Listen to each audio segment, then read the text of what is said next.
어느덧 낮 12시쯤 되었는데 어둠이 온 땅을 덮어서 오후 3시까지 계속되었다. 해는 빛을 잃고 성전의 휘장은 한가운데가 찢어졌다. 예수께서 큰 소리로 부르짖어 말씀하셨다. 아버지, 내 영혼을 아버지 손에 맡깁니다. 이 말씀을 하시고 그는 숨을 거두셨다.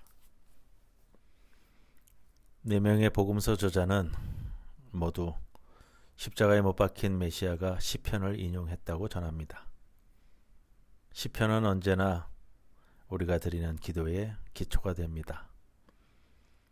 지금도 세계 곳곳에서는 매 순간 누군가 시편을 암송하고 있습니다.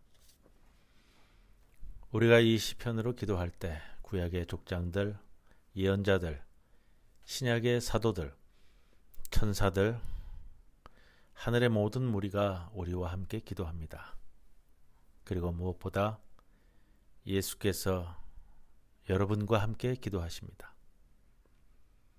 누가복음서는 예수께서 십자가에서 마지막으로 아버지, 내 영혼을 아버지 손에 맡깁니다 말씀하셨다고 기록합니다. 이 말씀은 시편 31편 5절 당신의 손에 나의 손을 생명을 맡깁니다를 인용한 것으로 누가는 영혼을 아버지께 드리는 것으로 표현을 조금 바꾸었습니다. 이어서 누가는 말합니다.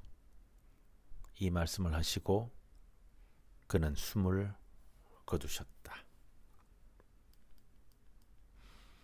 가상치로는 요한복음서에 나와 있는 대로 주님께서 다 이루었다고 선언하신 다음 누가복음서에서 마지막으로 아버지께 자신을 맡기신 것으로 배치하고 있습니다.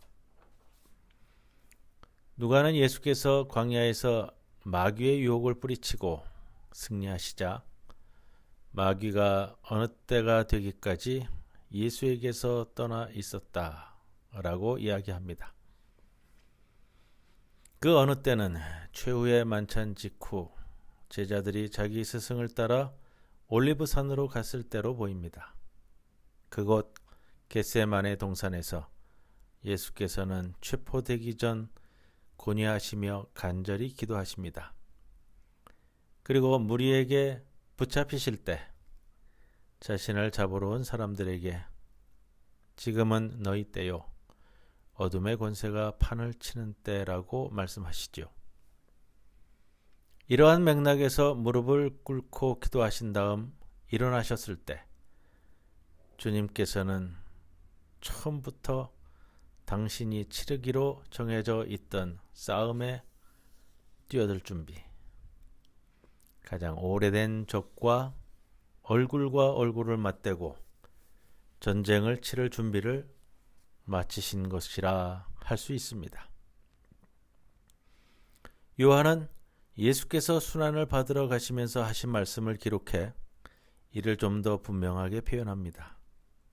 요한복음 12장 31절 지금은 이 세상이 심판을 받을 때이다. 이제는 이 세상의 통치자가 쫓겨날 것이다. 이 싸움은 세상을 구원하기 위한 싸움입니다.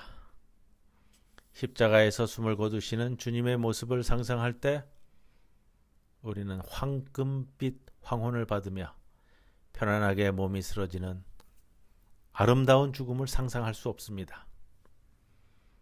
자신을 괴롭히는 이들을 용서하기 위해서는 엄청난 대가를 치러야 합니다.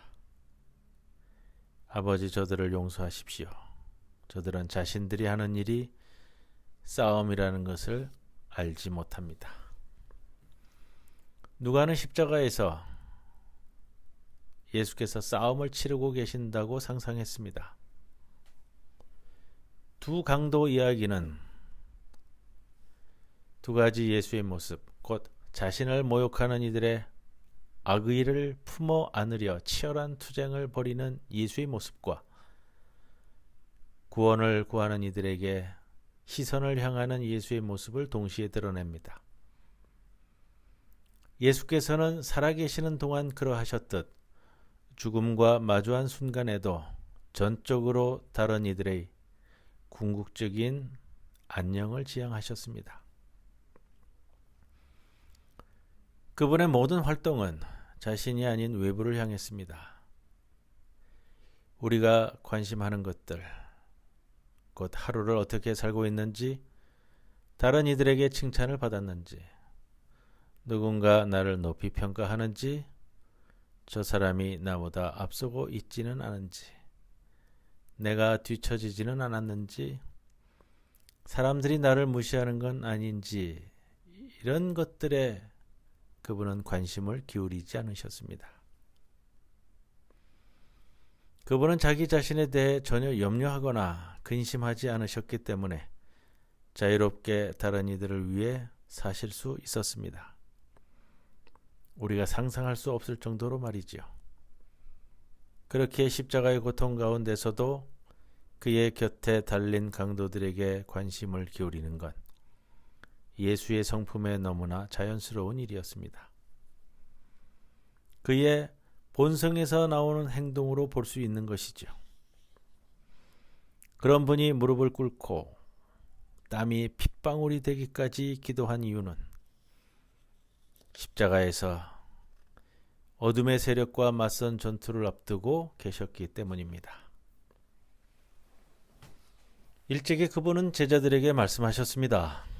누가복음 17장 24절 이하에 마치 번개가 하늘 이 끝에서 번쩍하여 하늘 저 끝까지 비치는 것처럼 인자도 자기의 날에 그러할 것이다.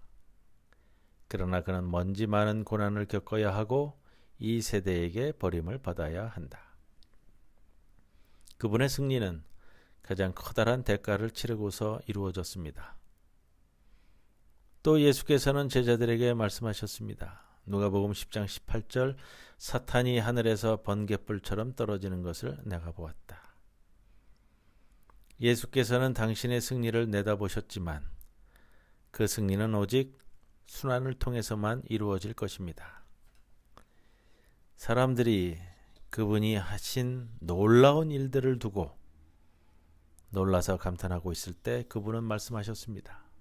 누가복음 9장 44절 너희는 이 말을 귀담아 들어라. 인자는 사람들의 손으로 넘어갈 것이다. 제자들을 포함해 이 말씀을 들은 이들은 이 뜻을 이해할 수 없었습니다. 메시아가 배신당하고 유죄 판결을 받고 십자가에 못 박힌다는 생각은 그들의 상상을 넘어선 것이었기 때문입니다. 고난주간을 보내며 우리는 이 모든 것이 우리 한 사람 한 사람에게 무엇을 의미하는지를 묵상해 보고 있습니다. 아버지, 내 영혼을 아버지 손에 맡깁니다. 라는 마지막 말씀을 더 깊게 헤아려 보며 우리는 누가 역시 그리스도께서 자신의 생명을 바치는 행위가 단순히 우리가 천국이라는 보상을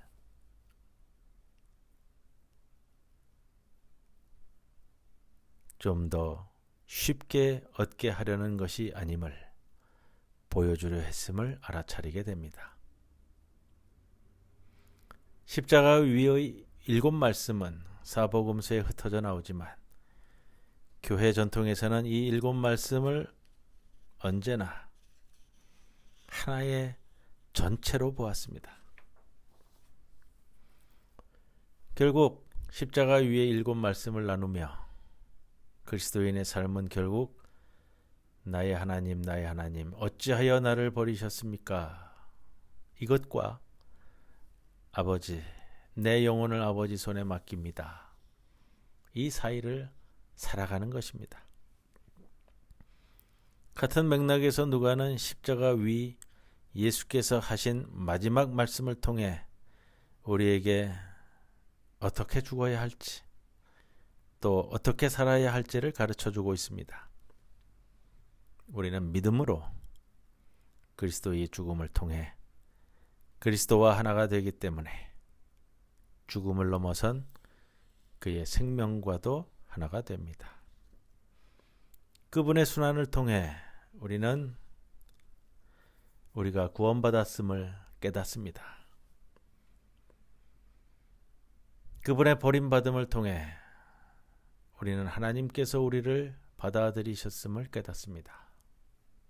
그의 속박됨을 통해 우리가 해방되었음을 깨닫습니다.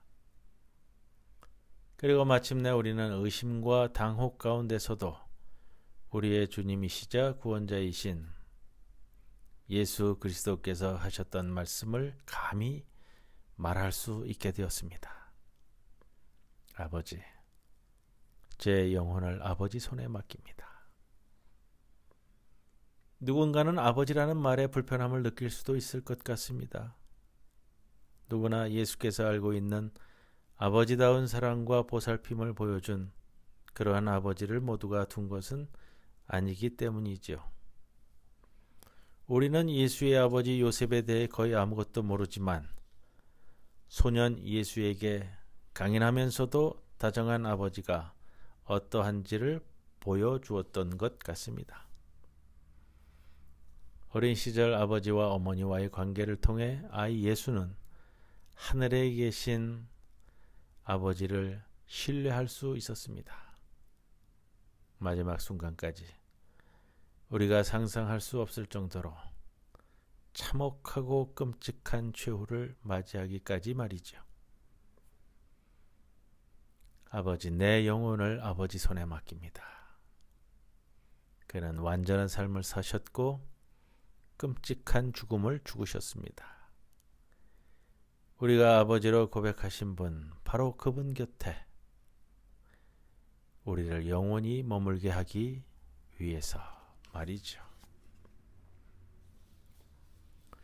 오늘 찬송가 158장 그렇게까지 하기까지 우리 주님이 어떠한 길을 걸으셨는지를 보여줍니다.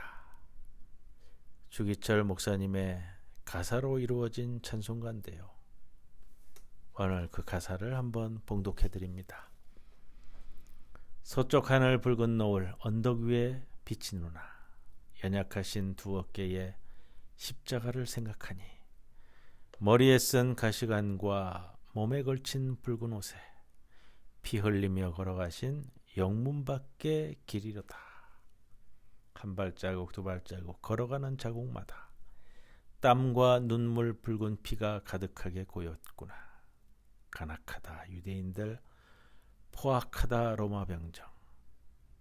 걸음마다 자국마다 갖은 곤욕 보셨도다. 눈물 없이 못 가는 길, 피 없이는 못 가는 길. 영문 밖에 좁은 길이 골고다의 길이라네. 영생의 복 얻으려면 이 길만을 걸어야 해. 배고파도 올라가고 죽더라도 올라가세.